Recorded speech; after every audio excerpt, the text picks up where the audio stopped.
Allahumma anta rabbi la ilaha illa anta khalaqtani wa ana abduka wa ana ala ahdika wa wa'dika mastata'tu a'udzu bika min syarri ma sana'tu abu'u laka bi ni'matika 'alayya wa abu'u bi dhanbi faghfir li fa innahu la yaghfiru dzunuba illa anta.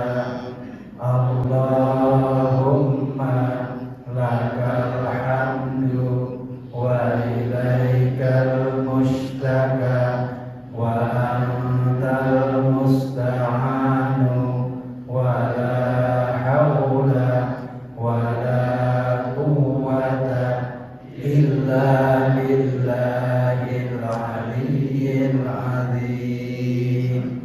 Subhanallahi wa bihamdihi adada khalqihi wa rida nafsihi wa zinata arsyihi wa midada kalimatihi. Walillahil asmaul husna fad'uhu biha. Ya Allah, ya Rahman, ya Rahim, ya Malik, ya Qudus, ya Salam, ya Mu'min, ya Muhaimin, ya Aziz, ya Jabbar, ya Mutakabbir, ya Khaliq, ya Bari, ya Musawwir, ya Ghaffar, ya Qahhar, ya Wahhab, ya Razzaq, ya Fattah, ya Alim, ya Qabid, ya Basit, ya Khafid, ya Rafi', ya Mu'iz, ya Qadir, ya Sami', ya Basir, ya Hakam, ya Adil, ya Latif, ya Khabir, ya Alim, ya Aziz, ya Ghafur, ya Syakur, ya Ali, ya Kabir, ya Hafid, ya Muqit, ya Hasib, ya Jalil, ya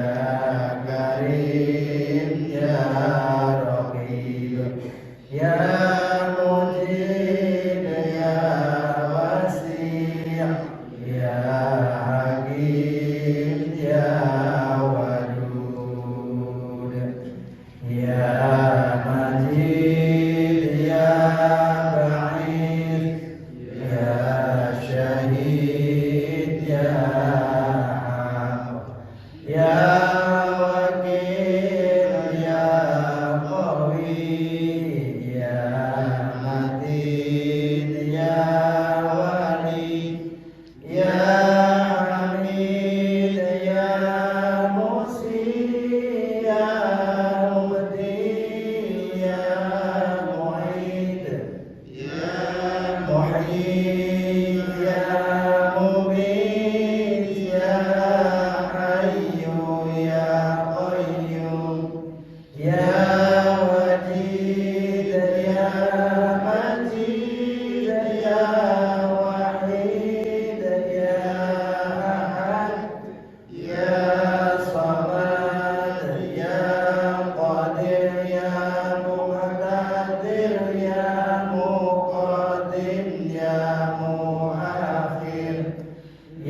ya muta'ali ya bar ya tawwab ya muntaqim ya afu ya rauf ya malikal mulki ya dzal jalali wal ikram ya musid ya jami' ya ghani ya mughni ya mani' ya dhar ya nafi' ya nur ya hadi ya badi' ya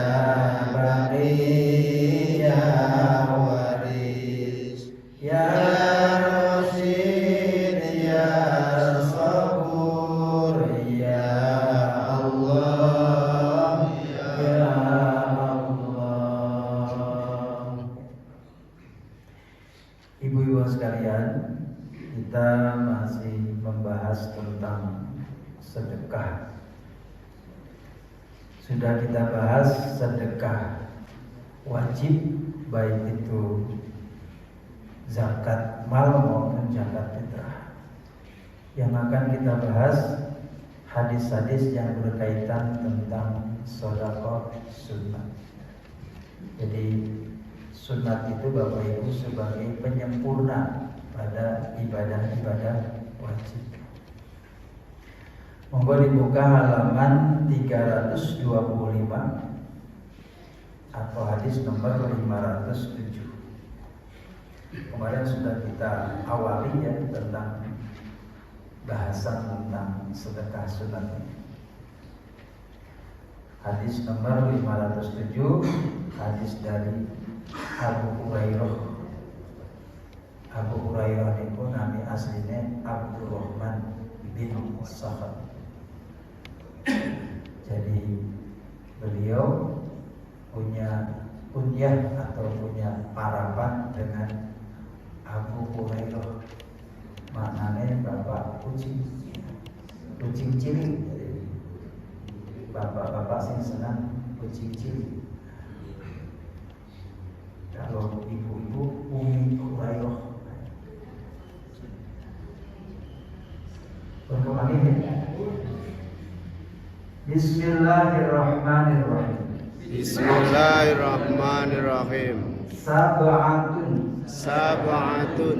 7 golongan. Yuzilluhum. Akan menaungi. Mereka. Allah. Fi dhillihi. Dalam naungannya. Yauma la dhilla. Di hari tidak ada naungan. Illa dhilluhu. Kecuali naungan Allah. Wa rajulun. Dan seseorang. Tasaddaqa. Yang ia mengeluarkan sedekah. Bi shadaqatin. Dengan satu sedekah. Fa akhfaha. Dengan sembunyi-sembunyi. Hatta la ta'lama.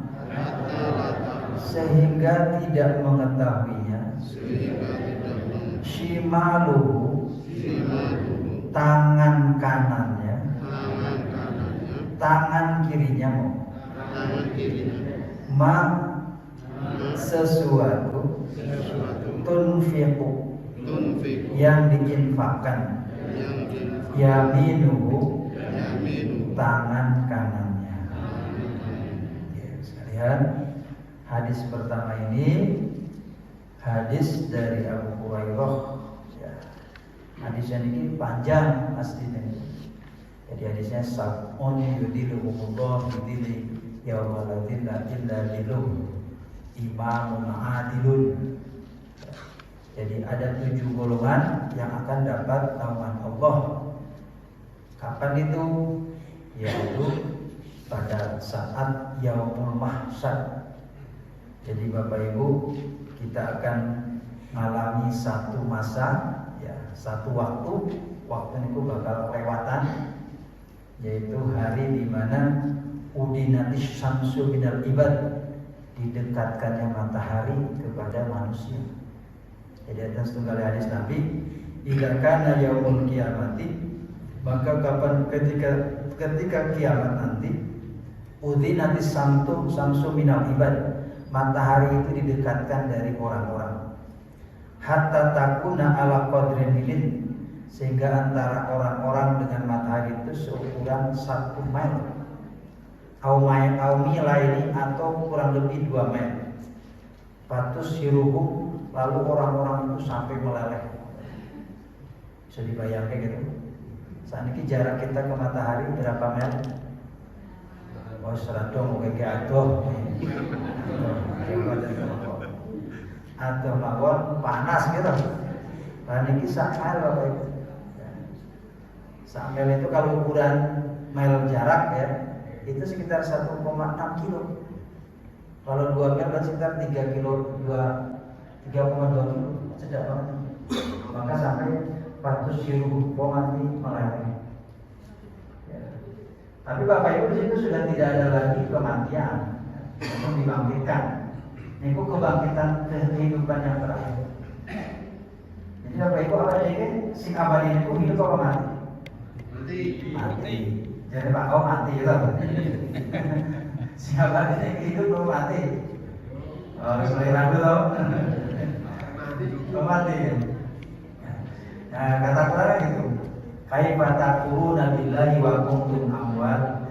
Kenapa kamu ingkar kepada Allah padahal dulunya kamu amwat? Amwat itu mati, tidak ada. Quran dalam surat Al-Insan dikatakan hal ata 'alal insani hinum minad dahri lam yakun syai'an madhkura. Bukankah telah datang kepada manusia masa di mana sebelumnya dia belum disebut-sebut? Ya, maka disebut mati. Jadi kita dari ketiadaan itu. Tsumma yuhyikum, lalu hidupkan. Nah, kapan sekarang? Tsumma yumitukum, lalu diwafatkan, mati besok. Tsumma yuhyikum, lalu dihidupkan lagi. Tsumma ilaihi turja'un. Kemudian semua kembali kepada Allah. Jadi mati hidup, mati hidup. Yang abadi apa? Hidup, bukan mati. Jadi yang abadi itu kehidupan, tapi bukan hidup yang ini. Kita akan melewati fase kematian, alam barzah atau alam kubur, lalu selanjutnya masuk alam akhirat, alam keabadian, alam yang tidak berujung. Nah, saat dibangkitkan Bapak Ibu, kita akan dikumpulkan di satu tempat yang luas. Jadi kata Quran, wa yauman nusayyirul jibala wa taral ardu barizatan wa hasyarnahum falam nughdir minhum ahada. Pada hari gunung-gunung diperjalankan, kata Allah. Wa yauman nusayyirul jibala, pada hari gunung-gunung diperjalankan atau digeser. Wa taral ardu barizatan, kamu melihat bumi itu datar, kurang tanjakan, kurang cekungan, datar. Mereka beliau. Wa yauman nusayyirul jibala wa taral ardu barizatan wa hasyarnahum, dan kami kumpulkan kalian semuanya. Nah, disebut dengan yaumul mahsyar, hari hasyar. Falam nughadir minhum ahada, tidak ada satu orang pun yang tertinggal, orang sing delik. Nah, di situ jarak antara manusia dengan matahari itu seukuran 1 atau 2 mil, kata Nabi sallallahu alaihi wasallam. Wa yakunul arafu ala qadri amalihim. Ya. Keringat-keringat orang itu gumantung amalnya Bapak Ibu. Minhum ma yakhudu ala akibai. Ono wong Bapak Ibu, si keringatan itu nganti sak mata kaki. Pernah saking rokosnya nyambut gawe, saking panasnya nyambut gawe nganti keringatnya tekan sak mata kaki. Derek gitu. Paling keringat paling gede sak apa? Sak jagung-jagung gitu. Nah, itu paling gede di dunia ini. Besok kata Nabi di mahsyar itu ada orang yang keringatnya sampai semata kaki. Bahkan tidak hanya itu. Wa minhum man yaquduhu ala ilahu quwait ala haqwait. Bahkan ada orang yang keringatnya itu sampai sepinggang. Oh, isoran keringatnya. Wa minhum man lam yuljimuhu il jama. Ada juga orang yang keringatnya sampai sak mulutnya. Mati jumlah situ ke umbe. Mungkin orang campur keringatnya masing-masing gitu. Gumantung amalnya. Meskipun jejer ya beda-beda. Caranya mirip pun, urusannya Gusti Allah.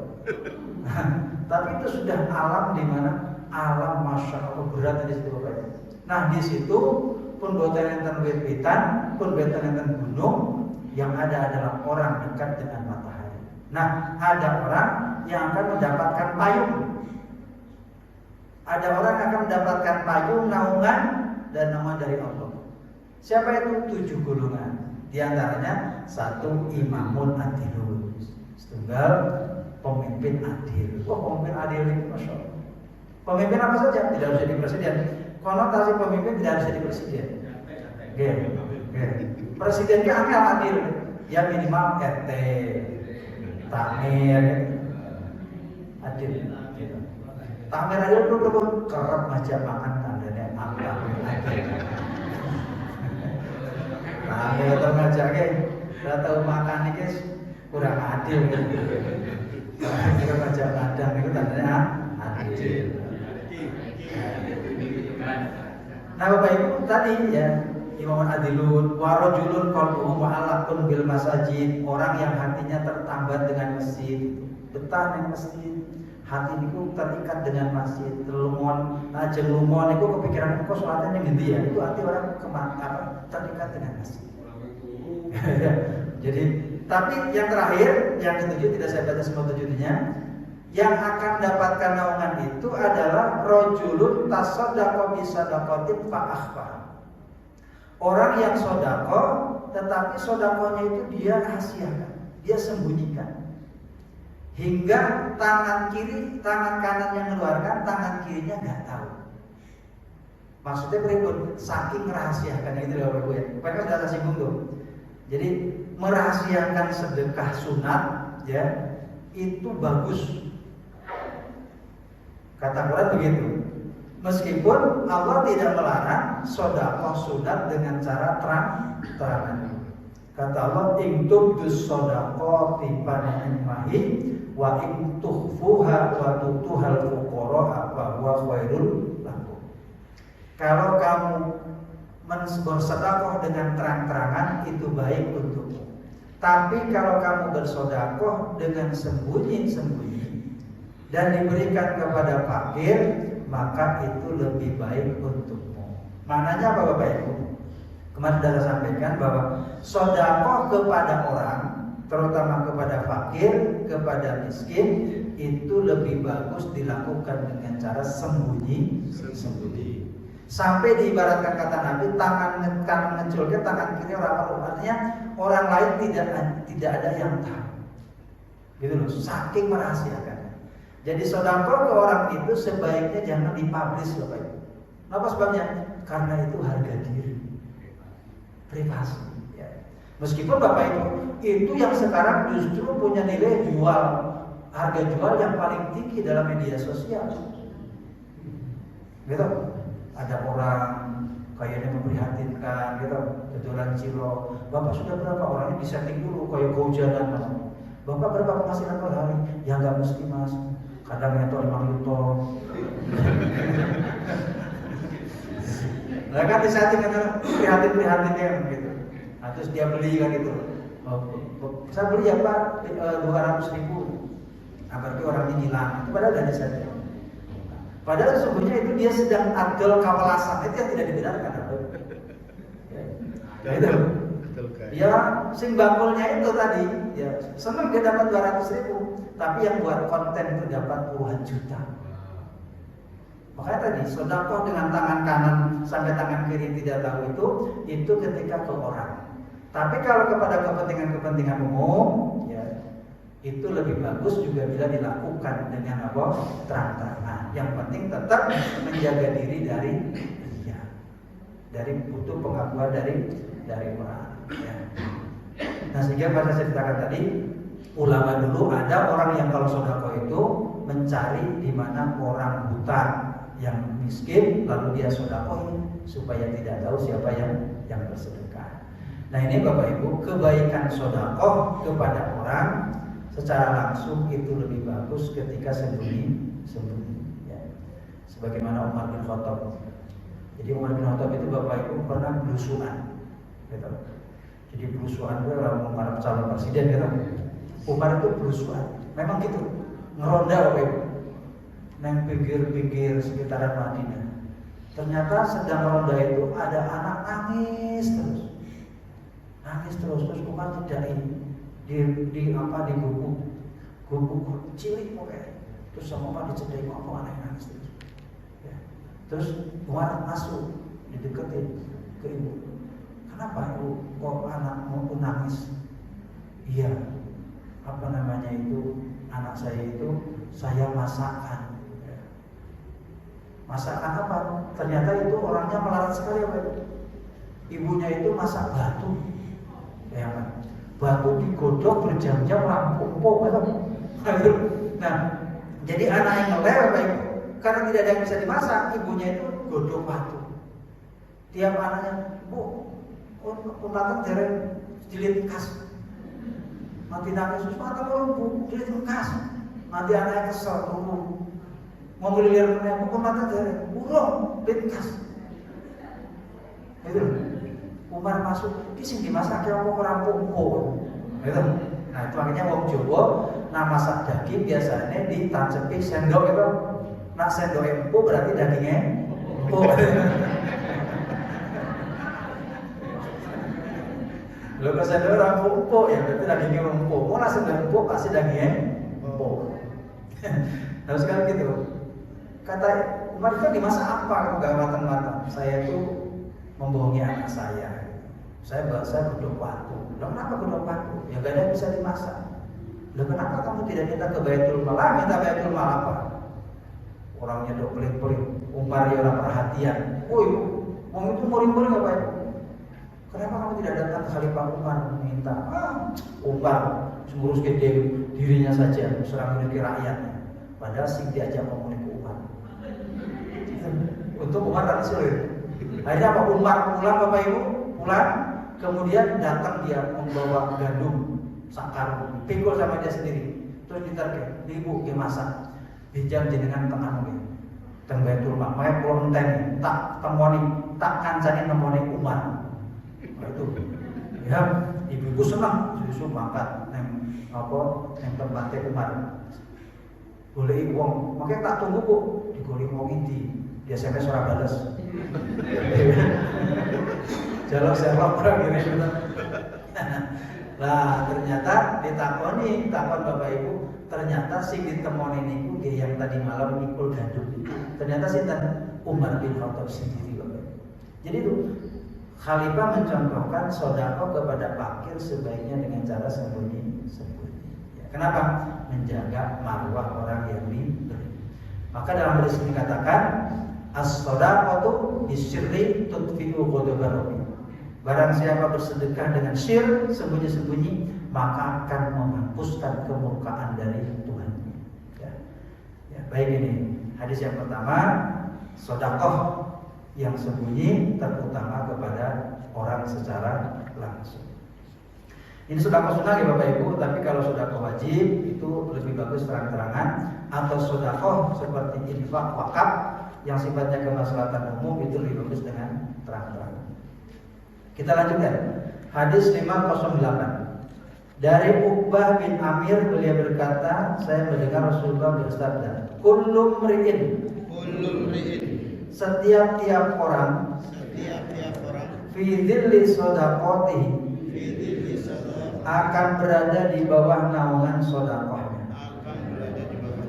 Hatta yufsala, hingga diputuskan perkara bainan nasi, di antara manusia. Ini memperkuat hadis yang di atas Bapak Ibu, bahwa orang itu akan di bawah naungan tadi ya. Selama kapan? Selama dia di alam mahsyar Bapak Ibu. Terus diputuskan di antara manusia itu bagaimana? Ketika orang itu nanti Bapak Ibu sebelum masuk ke dalam surga itu ada jembatan pengadilan ya. Ada jembatan pengadilan yang di situ ya sesama makhluk yang lain, manusia dengan manusia, hewan dengan hewan itu nanti akan saling menuntut di situ, menuntut. Ya. Bahkan nanti hewan juga dikatakan itu, hewan akan saling menuntut di jembatan itu. Nah, misalnya dulu waktu di dunia itu pernah wedhus niku adu atau ayam adu. Nanti ayamnya ini yang diadu, yang satunya sampai terluka, gitu, terluka. Maka nanti akan diadili di situ. Jadi yang dulu terluka akan membalas yang melukai. Kambing yang itu, kambing dulu waktu itu dia pernah adu melukai temannya, maka yang lukai itu nanti akan membalas. Tapi hewan itu Bapak Ibu, ketika sudah tuntas pun imbas, dia berubah menjadi tanah. Tidak ada lagi pengadilan dia masuk surga atau masuk neraka. Maka ketika lihat peristiwa itu, orang kafir pengen jadi hewan. Maka Quran mengatakan, orang kafir mengatakan gini, ya laitani kuntu turoba. Itu pengharapan orang kafir artinya gini, wahai Tuhanku jadi apa? Pengen aku jadi tanah. Sebenarnya gini, omongan orang kafir tak mangane aku biar bangane jadi manusia mau jadi hewan. Karena hewan setelah dia terselesaikan hukuman di antara mereka, selesailah urusan itu. Sementara manusia kalau mukmin masuk surga, kalau kafir selamanya di neraka Allah Subhanahu wa taala. Mulai dia ngomong, ya laitani kuntu turaba. Itu pengharapan. Wahai Tuhanku, aku jadikan tanah saja, biar aku tidak dimasukkan ke dalam neraka. Nah, Bapak Ibu, ketika itu ya orang tetap akan berada di dalam naungan sedekahnya tadi selama di alam mahsyar. Semakin banyak sedekah, maka semakin potensi luasnya naungan yang dia miliki. Ya. Maka Bapak Ibu, ada yang pernah tanya ke saya, Ustaz, bagaimana triknya supaya kita lupa sedekah? Saya tuh sok kelingan terus. Ya. Jadi salah satu tanda sedekah diterima itu katanya satu, lupa melakukan sedekah, kan itu. Terus saya jawab, apa ya jawabannya? Oh, kerap-kerap sedekah mesti lagi. Gitu. Misalnya gini, orang kalau tiap hari sedekah, kira-kira ditanya 3 hari yang lalu sedekah ke siapa? Kira-kira ingat nggak? Lari. Kecuali Pak Jarno, kali-kali terus. Tapi artinya kalau orang sedekah setahun pisan, gitu, Ramadan itu kalingan pas biar Ramadan nopo ke sajadah. Temu Ramadan soal kok sajadah mau awet ya. Kalingan terus karena pisan itu. Itu nggak kerap Bapak Ibu. Kerap. Itu lali Bapak Ibu. Tenang ya. Maka kerap-kerap sedekah, maka kita akan lupa sedekah kita kepada siapa.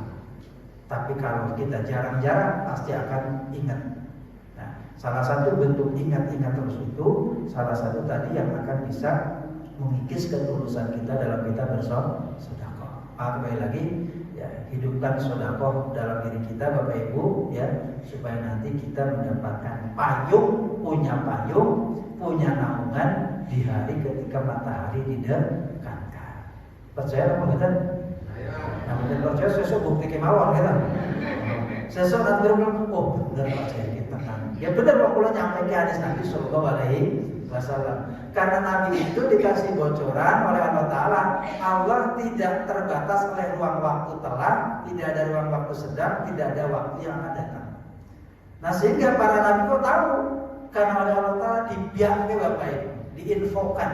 Nah itu makanya saya tadi pagi ngaji surat Ar-Rum itu, Nabi kan dikasih bocoran, ketika Rum dikalahkan oleh Persia, kata Allah sesok Persia akan kalah lagi oleh Romawi itu. Orang kafir apa percaya, tapi Nabi sudah dikasih tahu oleh Allah Subhanahu wa taala. Nah baik, jadi bocoran-bocoran ini Bapak Ibu satu keberuntungan. Keberuntungan orang mukmin itu dikasih bocoran-bocoran oleh Allah Subhanahu wa taala pada waktu yang belum kita terlewati. Ya. Contohnya tadi alam kubur kan dari mau masuk itu, tapi memiliki bocoran apa tadi so nak mati ki ada pertanyaan supaya malaikat. Nah, pertanyaannya mau telu, gitu loh. Siapa Tuhanmu? Apa agamamu? Siapa nabimu? Itu kita kasih bocoran, gitu. Bayangkan, maksud telu ora hafal, gitu. Nah, tapi Bapak Ibu itu kira-kira enteng apa berat jawaban itu? Kalau sekarang ditanya, siapa Tuhanmu? Siapa agamamu? Siapa nabimu? Enteng apa? Enteng. Bagi orang yang percaya Bapak Ibu. Coba takon wong Palang itu. Takon wong Polong, agamanya nopo? Kok ngaku Islam ora bakal dulu. Takon sapa pangeran? Ngaku apa ora? Enggak bisa Bapak Ibu, ya enggak? Artinya apa Bapak Ibu? Ringan itu bagi orang yang di dunia yang percaya. Bagi orang yang enggak percaya, jangankan di akhirat, jangankan di alam kubur, di dunia aja tetap dia berat. Coba tanya nih, misalnya saya lihat ada orang Buddha yang tanya, siapa Tuhan? Enggak mungkin jawab. Bahwa Allah enggak. Nah itu, Tuhanku Siddhartha Gautama kan. Ya. Dipaksa enggak mungkin. Agamamu apa? Buddha. Oh Islam, enggak mungkin. Enteng itu Bapak Ibu bagi kita yang mengimaninya. Bagi yang tidak mengimaninya ya tidak. Nah, kita itu dikasih bocoran-bocoran tadi. Termasuk tadi alam mahsyar belum kita lewati, keadaan belum kita lewati, tapi sudah dikasih tahu oleh Nabi Shallallahu Alaihi Wasallam. Nah, kira-kira kalau orang sudah dikasih tahu kok nggak persiapan, kira-kira berapa? Kebangetan, kan itu ya. Misalnya kita mau naik gunung, go sama cukup, wedang sih cukup. Dia mangkat orang bawa wedang, kira-kira berapa? Ya jengkelnya konsolnya gitu, mesti jalan konsolnya kan gitu loh. Untuk di dunia bisa minta, tapi besok di akhirat tidak akan bisa minta. Orang tua tidak akan bisa minta ke anak, anak tidak akan bisa minta kepada orang tua.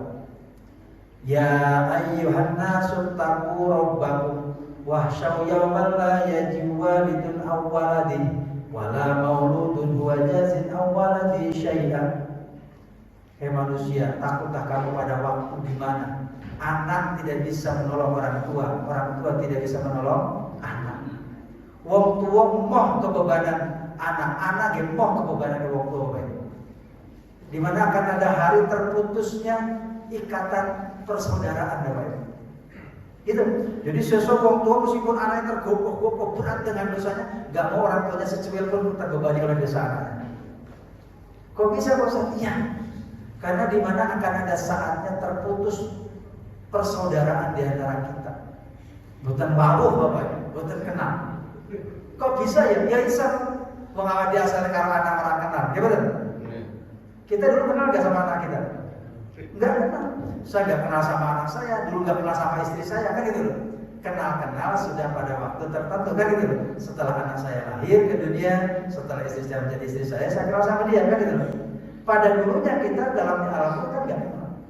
Nah itu, maka kita akan kembali lagi ke ketidakkenalan, di mana kita akan datang masing-masing dengan amal yang kita miliki. Datang dengan keadaan sebagaimana ketika datang ke dunia. Ya.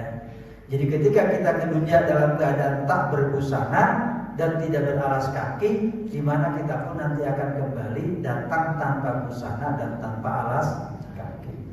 Maka Aisyah itu ketika dengar ayat itu, ya langsung, ya Rasulullah, Allah isin pripun Allah kula. Kata Nabi Gus, orang sempat mikir ke auratnya wong liya, karena orang sudah tersibukkan dengan dirinya masing-masing. Jangankan di alam masa Bapak Ibu, 6,7 skala Richter aja orang sudah tidak sadar dengan dirinya, gitu.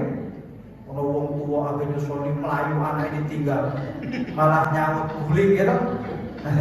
Ada baru gempa segitu. Ya, kalau wong Melayu, ya agak adus Melayu, merasa dan malah bergawa siwur. Kau kan jebol atau bawa apa? Ini untuk nganggo siwur. Ayo, sudah kepikiran Bapak Ibu. Saking paniknya saat itu. Nah itu ya. Baik, yuk kita lanjutkan hadis berikutnya. 509. Dari Abu Sa'id Al-Khudri dari Nabi sallallahu alaihi wasallam beliau bersabda, ayyuma muslimin, orang muslim manapun, kasa musliman, yang ia memberikan pakaian, sauban, berupa pakaian, ala uryin, pada orang yang tidak punya pakaian, kasahullahu, niscaya Allah akan memberikan pakaian kepadanya, min khudril jannati, dari kain sutra hijau di surga. Wa ayyuma muslimin, dan orang muslim manapun, at'ama musliman, memberikan makanan kepada muslim lain, ala ju'in, dalam keadaan lapar, at'amahu, niscaya akan memberikan makan kepadanya, Allah min thimaril jannati, dari buah-buahan di surga. Wa ayyuma muslimin, dan muslim manapun, saqo musliman, yang memberikan minum muslim lain, ala dhamain, yang dalam keadaan haus, saqahu, niscaya akan memberikan minum kepada orang tersebut, Allah min rahiqil makhtumi, khamar murni yang tertutup rapat. Oke, sekalian, ini kebaikan sedekah di dunia, Bapak Ibu, akan berbalas di akhirat. Ya. Nabi sampai nyatakan, muslim mana saja yang dia bersedekah kepada muslim yang lain, berupa pakaian, apa berupa makanan, atau berupa minuman, ya, maka Allah akan membalas pengorbanan sedekahnya itu nanti di akhirat. Ya. Lihat muslim yang lain, ya, mungkin yang sewu pakaiannya, ya kita belikan pakaian, baju itu, maka nanti akan diganti oleh Allah Ta'ala dengan apa? Sutra kebesaran di surga, yaitu sutra hijau. Jadi misalnya ada orang, ya, kurang mampu atau punya baju tapi nggak nutup aurat, ya, kemudian kita belikan pakaian yang nutup aurat, akan diganti oleh Allah Subhanahu wa Ta'ala. Ya. Meskipun sekarang itu agak sulit, golek wong sing nganti rambut klambi gitu. Nah zaman lalu kan masya Allah, makanya ada sahabat Nabi yang namanya Sa'labah itu. Saking miskinnya Bapak Ibu, ya, sarung dia sholat itu gantian kalau bojone. Saking beneran tuh. Ya, cukup sampai titik mau ya. Pekan depan kita ulangi sampai hadis berapa? 509. Diingat-ingat yang dijelaskan. Mudah-mudahan yang kita bahas bisa kita nambah pengetahuan kita dan amaliyah kita, Bapak Ibu, dan mudah-mudahan kita digolongkan menjadi ahli-ahli sedekah. Amin. Assalamualaikum warahmatullahi wabarakatuh. Waalaikumsalam. Kita dengan doa kafaratul majlis. Subhanallah wa bihamdihi, asyhadu an la ilaha illallah.